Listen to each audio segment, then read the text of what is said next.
Hey everybody, we're doing another Makeshift campaign. Remember the Linkara plushie? Well now, we're doing a Poyo plushie. Click the link below to pledge $2 to guarantee that you'll buy one of the plushies in order to pre-order it. You'll then get charged the full amount later once the campaign is successful. If it's not successful, then you'll be refunded back the money. Click the link below this video and make this internet sensation a marketable plushie. See, she wants one too.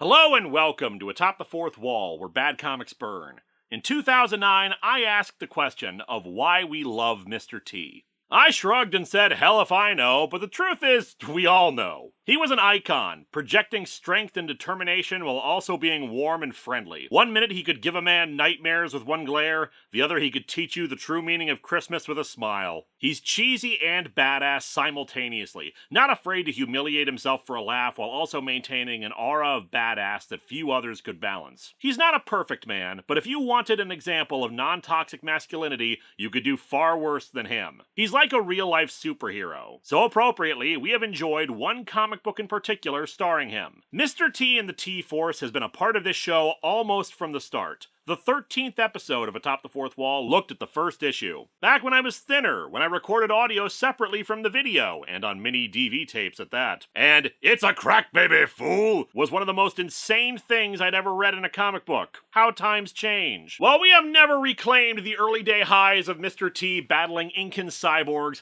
rest assured, Mr. T and the T-Force has been a wonderful ride and we'll be sad to see it go. Obviously, we're not saying farewell to Mr. T himself. I swore years ago we'd have an annual Mr. T review regardless of whether there were comics left to cover, and I meant it. And there are still a few more comics to cover, just not of this series. And we've got movies, TV shows, and motivational tapes to get us through until this show has its own dying gasps. But for now, this is the final adventure for the guy who used a big-ass camera instead of a gun to take down criminals. So if you'll recall last time, I talked about how I couldn't find an issue number for this extra comic that was included with all the scans I got for the series. The file name was number 5A, but the comic itself has no numbering on it, so I had no idea how that worked. And the fact that it's double-sized implied something special about it, like an annual issue or something. Which brings us to the title you're seeing on the video now. See, it turns out that in addition to the regular issues, Mr. T and the T-Force was also being sold on newsstands in this double-sized format. It's technically a separate series, although unnumbered on the covers, but the first two issues of the double-sized books are reprints. The first reprints issues 7 and 8, where Mr. T battles bank-robbing parkour ninjas and creepily stalks a child, while the second reprints 9 and 10, where Mr. T has to find a runaway pregnant teen while being framed for murder and dealing with a citywide blackout. But wait then, if double-sized was just reprints, why are we talking about this comic? Because the third double-sized issue is not a reprint. At least I think it may have been intended to be a reprint initially. See, the final regular issue of the book does have a solicitation for an issue 11 whose plot matches this book. And sometimes I've seen Mr. T and the T-Force listed as a 12-issue series. I think the original intention was for indeed there to be 2 more issues that were complete and ready to go, but probably because of Now Comics itself apparently falling apart due to financial issues and its founder Tony Caputo leaving, they weren't published. I suspect, however, that there was already a deal in place with newsstands to distribute the third double-sized issue that featured issues 11 and 12, thus what we've got here. The final part of the Mr. T and the T-Force saga. If anyone knows the real story, feel free to say so in the comments. This is just speculation on my part, but here we are. So let's dig into Mr. T and the T-Force, double-sized, number 3, and see how we wrap up this series. Welcome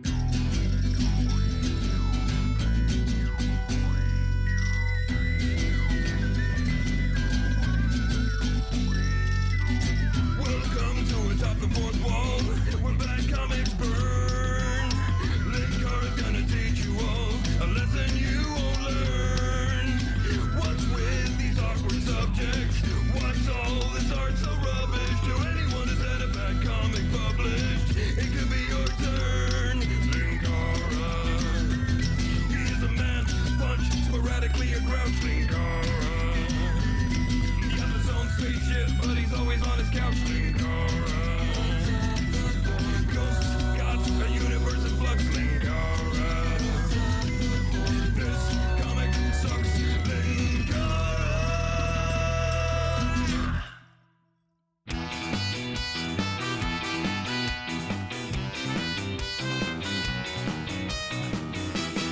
The The cover is pretty good, with Mr. T in the lower half just kind of looking around with an expression that's either aggression or a sadistic grin because he knows he's about to put his fist right into this fallen dude's face. Then I'll take my fist and put my initials on your brain. And yeah, take a look at this guy. Big purple cape, dark purple clothes, almost Spider-Man villain goblin-esque, plus a double hook hand. You know, it's only appropriate. Mr. T and the T-Force is what birthed the recurring gag of the Mr. T superpower count. So in the final issue, he actually faces a supervillain. We open at the broken down Palace Theater. Ellington played here in the 40s. Basie, Satchmo, all the legends of jazz. That was before the fire, before the Phantom. Before the Empire. Some kids sneak past the sleeping security guard and enter the place. Yo, Eddie, you said you was gonna tell us all about the Phantom when we got inside. I have a blind date with him tomorrow and I need to know what to expect. Scared? I ain't scared, man. Well, if you ain't scared, what's your hurry? I said I'd tell you about the Phantom, but we gotta do this right. Gather around me, make a circle. We'll be safe in the circle. Turns out this was just a very elaborate Mary Kay sales pitch. Eddie tells the story of the Phantom. He was a popular piano player at the theater, but he had a severe gambling problem. He owed the mob a ton of money, and unfortunately, the mob boss he owed it to also owned the Palace Theater, so it wasn't exactly hard to find him. When the dude can't pay up, Tony Cement whacks off one of the piano man's hands. Whack off your hand, you're the piano man! Wouldn't taking one of his feet make more sense? Hard for him to earn back the money he owes you if you impact his ability to play piano. But yeah, as said, his hand was replaced with a steel hook and he was unable to play anymore. He vanished, but a week later, mob boss Tony Cement is holding a big party at the palace and someone sets fire to the place. Everyone got out safely, except for Tony Cement, whose body was found behind some exit doors that were locked, thanks to a steel hook that had been wedged into the handles. That's when people started talking about the Phantom. Andrew Lloyd Webber is already planning on adapting this into another sequel. The Phantom is supposed to be haunting the palace looking for the hook he left behind, and a hook drops right in the middle of the kids, who scream and flee in terror. Well, you kids are assholes! Dude's looking for his hook and you don't even bring it to Lost and Found?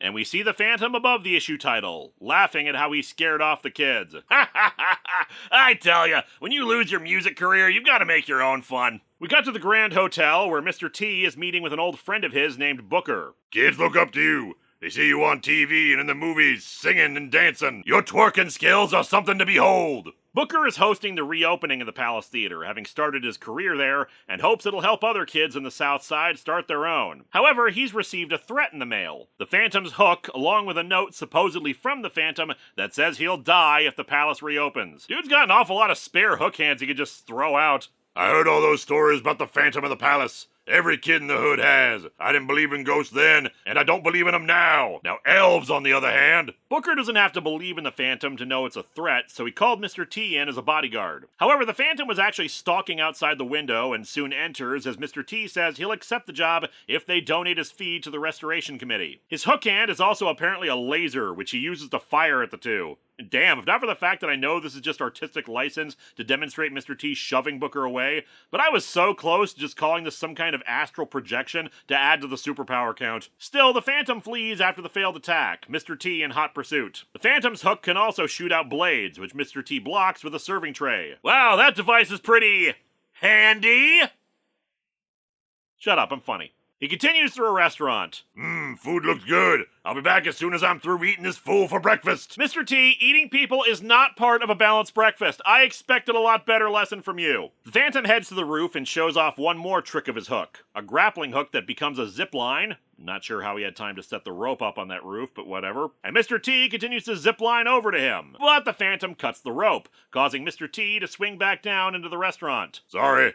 Well, I did say I'd be back. They haven't cleared your table yet, Mr. T. Later, Mr. T, Booker, and Sergeant Kelly from the last two issues are looking over the discarded grappling knife. There was quite an entrance you made in the restaurant. The staff are wondering what you might have planned for dinner time. Don't worry, David Copperfield owes me a favor after he got busted for loitering in department store magic sections. The thing is pretty impressive. The cable is apparently army-grade reinforced titanium, which makes me wonder how the dude so easily cut it, but whatever. And the blade itself is pretty high-tech gear. Kelly says he'll have the lab boys look it over, but it does raise the question of how some supposed Phantom has access to this kind of gear. Mr. T and Booker head over to the palace to check out the restoration work, and they spot the mayor nearby being interviewed about the reopening. She invites Booker to help with the promotion, but the reporter just wants to ask about the Phantom. The mayor says they had agreed not to discuss it, Mr. T instead meeting Anthony Bergstrom, who's in charge of the mayor's security. I've heard about you too.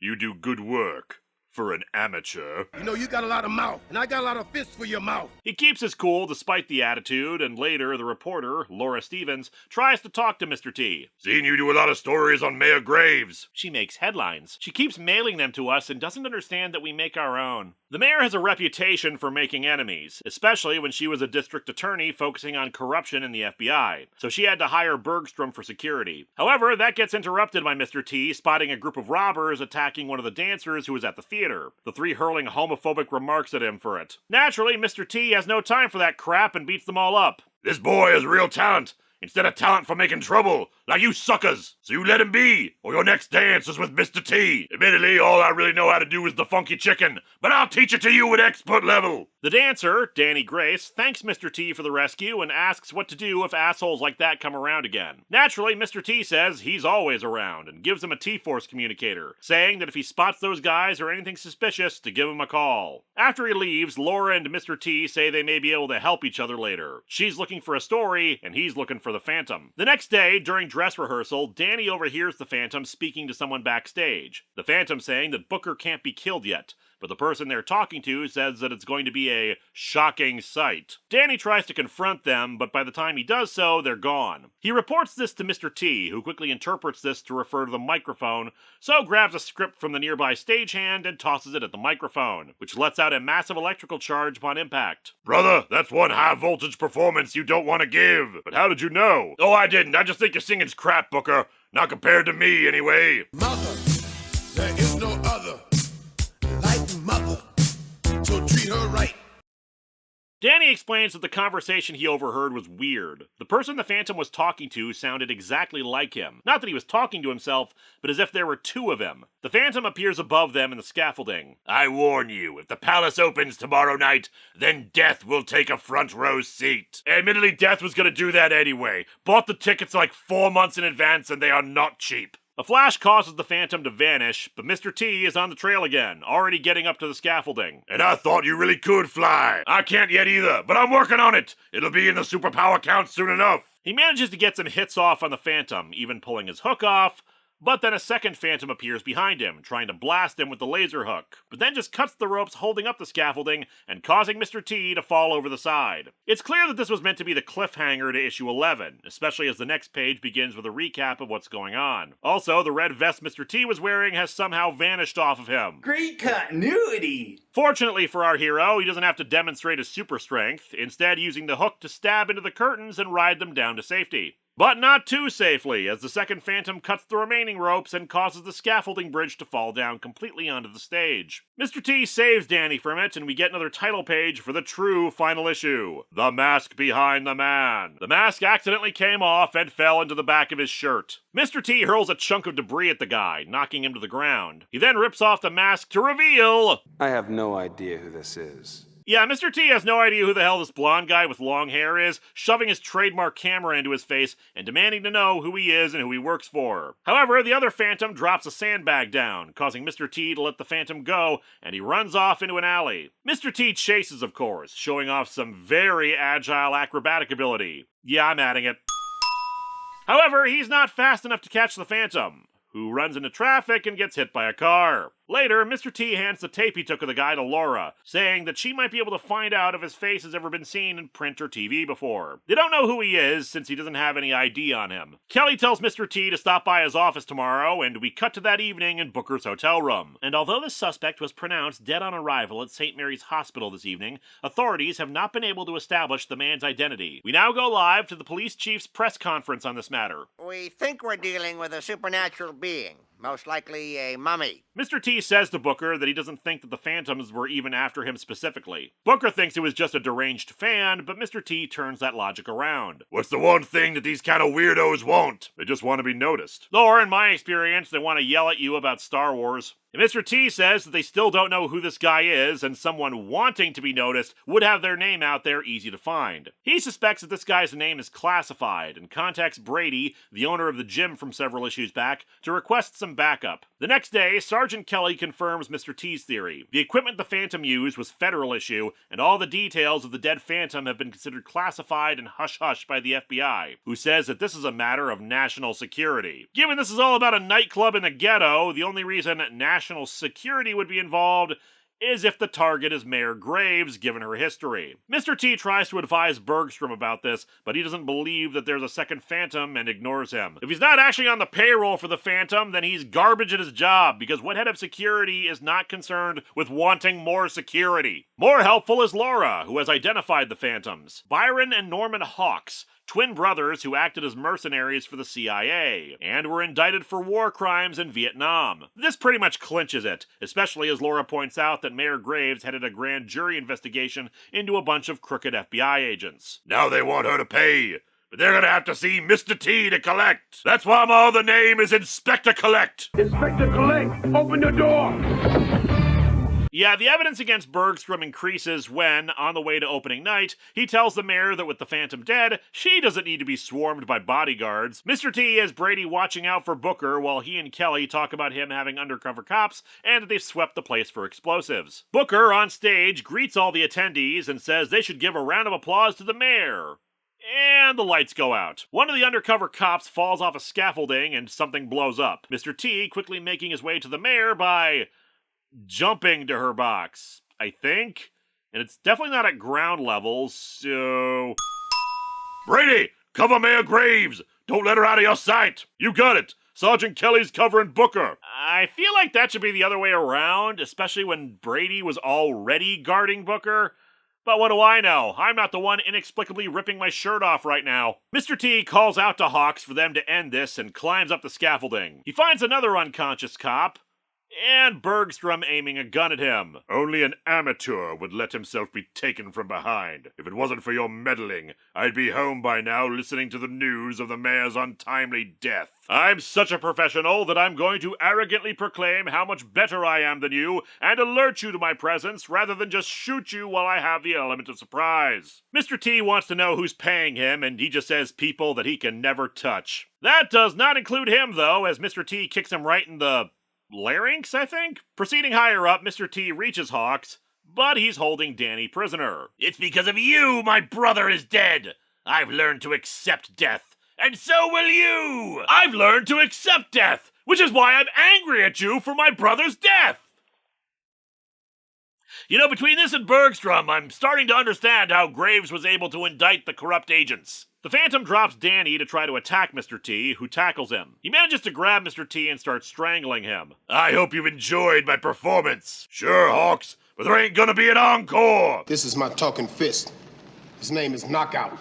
Do you want to hear Knockout speak? The punch sends him over the edge to a massive fire below, but Mr. T grabs him before he can fall. He says his testimony will bring the house down, but despite Mr. T, the Phantom stabs him in the arm with the hook and falls to his death, laughing. Mr. T manages to get Danny and Bergstrom out of the inferno, handing the crooked security agent to Kelly. He was hired by some dirty federal agents to make sure the mayor didn't leave here alive. Thanks to you, Mayor Graves is fine. So are most of my men. The rest of them burned to death. Ah well, at least I got free tickets to the show. Booker heads out on a plane, saying his farewells to everyone, and that he'll be back once the palace is rebuilt. Mr. T says that Mayor Graves is turning it into a performing arts school for inner-city children, although how well they can afford that after all the restoration work just went down the drain, I'm not sure. And so our comic ends with us learning that Bergstrom is going to testify against the federal agents responsible for all this, all of whom have been arrested for various crimes, particularly for the conspiracy to assassinate an elected official. However, we also learned that they didn't find Hawk's body in the rubble, save for his hook, which was jammed into the backstage fire exit door. Just like the Phantoms. Maybe it's not over after all. Anyway, it is over, and this is the last issue of Mr. T and the T-Force.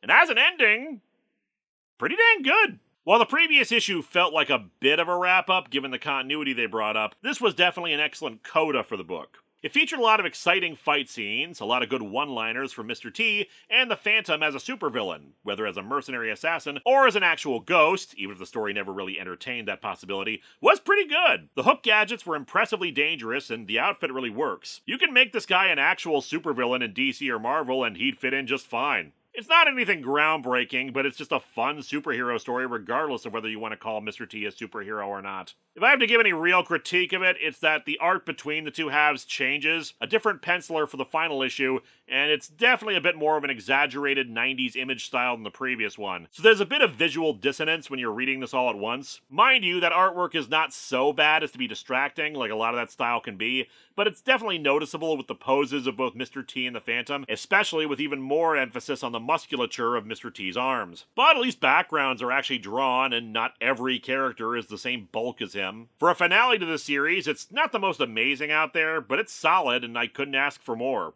Although maybe there are more issues out there. The letters page solicits another issue about teenage gang violence with guns leading to them invading a school, which would have been iffy to say the least given real-world issues, but I don't even know if they ever got farther than that solicit. For now, though, as far as I can tell, this is the end of the T-Force. Though certainly not the end for first name Mr., middle name that period, last name T. Next time, back to Patreon-sponsored reviews as we look at the first 5 episodes of Star Twinkle Pretty Cure.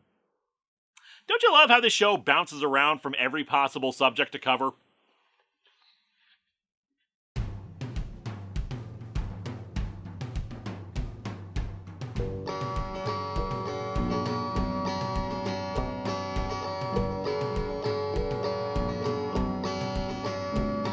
I'm sitting on my couch reviewing comics, the worst words that you will ever see. It's sad that comic books are for geeks, but they're not. They're for everybody.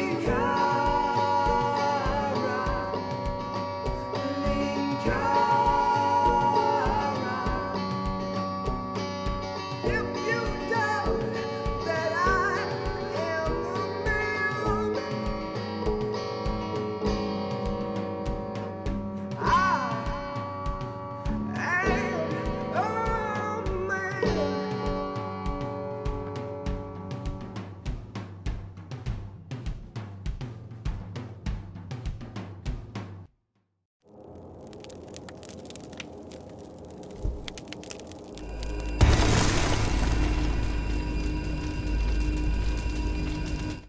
Well, that's it. I want to thank you for hanging out with Mr. T. I'll see you again very soon. Hello, my friends. Please take a moment to like this video, subscribe to the channel, and hit the bell for notifications on new video releases. If you'd like to support future videos, you can check out my Patreon, buy merch from the store envy link in the description, or check out the t-shirts available from Fourth Wall. Thanks for watching.